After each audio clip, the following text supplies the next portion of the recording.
You want your ex back, so you've been reaching out to them, asking them questions, and doing really whatever you can to get closer to them.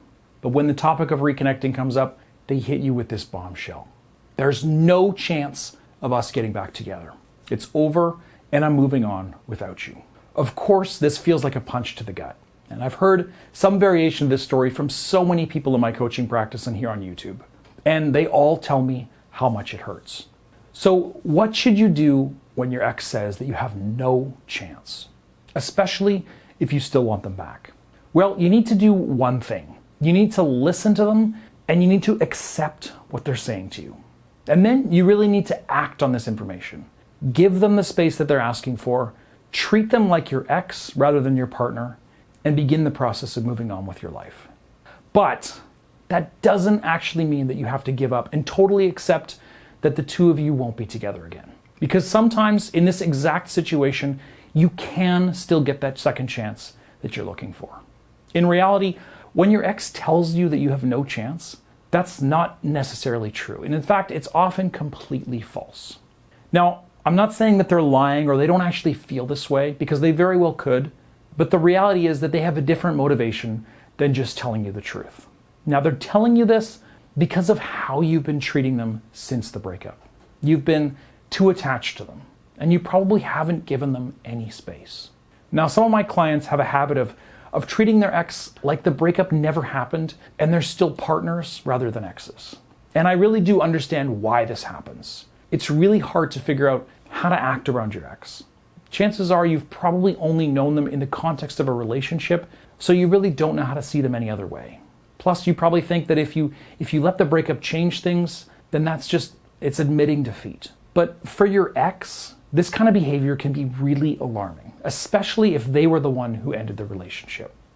Because it can start to feel like you didn't get the message, like you can't accept reality. So when you come around, calling them pet names and trying to initiate physical or emotional intimacy, they're going to be thrown off because they're trying to move on and you're pulling them right back in.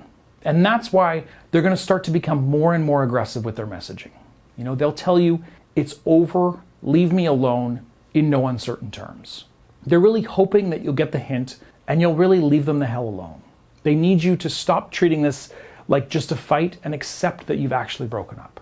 Now, oftentimes I see my clients go the other way. They'll focus on the breakup too much. They'll cry, they'll beg and plead, and they'll want to discuss the issues again and again. And obviously, this is even more problematic. It makes you look weak and pathetic, and it shows your ex that you have no other options. It also creates a dynamic that's really stressful for your ex. I mean, think about it. Imagine you broke up with someone. You keep spending time with them, or at least speaking to them. You may even wonder if breaking up was the right choice. But now, every time you see them, they have a huge emotional outburst. Is that going to make you want to keep the relationship alive? Is it going to want to make you give them another chance? Of course not. It's only going to make you associate their presence with stress, with negativity, and with difficult emotions. And soon, any lingering feelings that you have for them are just going to fade and be replaced by feelings of revulsion. And that, I hate to say, is probably exactly what your ex is going through right now. They feel like they need to get away from you at all costs. But if addressing the breakup doesn't work, and neither does ignoring the breakup, then what can you do? Is there any way to get them to reconsider? Well, the truth is that you do have a path forward here. There's a way you can nurture your ex's lingering feelings for you and make them dream about having you back. Now, it's not going to be easy, and there's certainly no guarantee that you'll be successful, but if you are able to follow my advice diligently, then you'll give yourself the best possible chance of winning your ex back.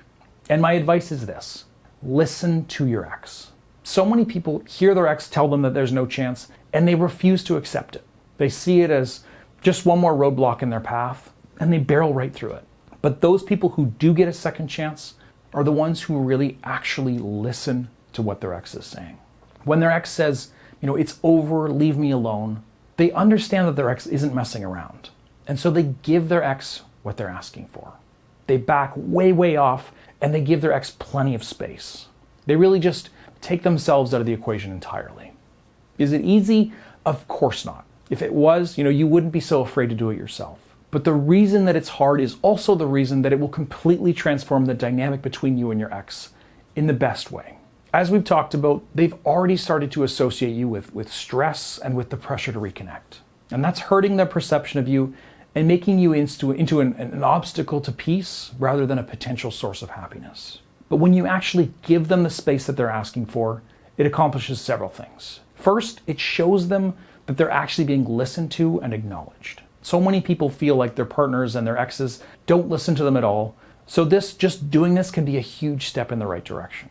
And on top of that, it removes all the pressure that you've been putting on them. And once they're no longer under that pressure, they're going to have time and space to actually process the breakup. Now, many people understandably fear that this is going to give their ex a chance to just move on and leave them in the dust. Without your constant presence, they'll have a chance to get over you. But really, that's not actually the case. The truth is, your ex will get over you much faster by having a bunch of negative experiences with you. Negative experiences like we talked about earlier in the video. Now, silence, on the other hand, is different. It'll let your ex experience all the emotions that they've been hiding from since the breakup. It'll give them the space to actually start to miss you. And here's the thing. One of the reasons that your ex has tolerated your presence up to this point is actually because it's reassuring. Yes, even if you're hurting them by continuing to beg and plead, on another level, having you around makes them feel like, they don't have to be alone. And when you take space from them, you remove that reassurance. And then they start to become distraught and heartbroken. And as hard as it might be to put your ex through that, you need them to feel these difficult feelings if you want them to come back to you. I mean, think of it this way. Right now, they're feeling difficult feelings because of your presence. So that will naturally make them want to get away from you to escape the negativity. But when you go silent, they feel difficult feelings because of your absence. So naturally, it drives them to get closer to you to try to escape these bad feelings. Now, I've talked more about how this works psychologically and how you can apply it to your own unique situation in one of my past videos. And to find that one and watch it next, just click the description here in the corner or in the link in the description below. But giving your ex space isn't the only step here, because if it was, many of you watching wouldn't need my advice. But there's another step here, and the second step is actually going to be even more difficult. And that is, you have to really accept that the relationship is over. You need to do your best to learn to live without your ex and act as if you would if you were really moving on. Now, this is going to feel like admitting defeat, but it's really not. In reality, it's the only way forward that you have. And it's more likely to lead you back to your ex than it is to lead you away from them. Remember how we just talked about pressure? You don't want your ex to feel like you're pressuring them to reconnect. And the best way to achieve that is to get over them, or at the very least, act like you're over them. So think about the steps you'd take if you were really over your ex. You'd probably, give them back their belongings, move out of your shared living space, process your feelings about the breakup, and start working towards a new life without them in it. And after a little time, you'd probably start dating again. Now, all of these steps are going to do wonders to changing the energy that you're bringing really to any interaction with your ex. If you can really accept that the relationship is over, then paradoxically, you'll be in the exact perfect position to get a second chance. I know it might feel crazy, but I promise you it really does work this way. Because you're going to see that you can live without them and you can find happiness. So you'll know that, while getting back together will be nice, it's not the end of the world if it doesn't happen. And that is exactly the kind of confidence that's going to drive your ex wild. It's an abundance mindset versus a scarcity mindset. And people are most attracted to other people who seem like they have options. Those who won't live or die based on the opinions of others. It makes them wonder, what's their secret? And, what do they have that's so valuable that they're not afraid to be rejected? And your ex is going to wonder what happened to that pathetic, scared person that they fell out of love with. And when they start asking these questions, then you'll know that you have them in your pocket. Like I said, it's not going to be easy and it's not going to happen overnight, but it's very possible and it's achievable in just about any situation. I've actually seen it work hundreds of times, often even when it seemed like there was no hope left. Now, if you happen to think that you're in a very unique situation that's going to be resistant to this approach, or maybe things have become so twisted that you're unable to follow my specific advice here, there are other options. Of course, I'd need to know more about your situation before I could help you, and that's why you'll want to sign up for my one-on-one coaching at breakupbrad.com/coaching. Now, at the time of recording, I do have a few coaching slots still open, but they do fill up fast, so go to breakupbrad.com/coaching right now to find out how it works and sign up today. I look forward to hearing from you soon.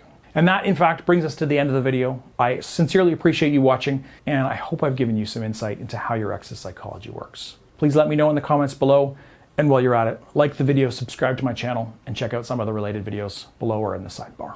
Wishing you the very best of luck, and I'll see you next time.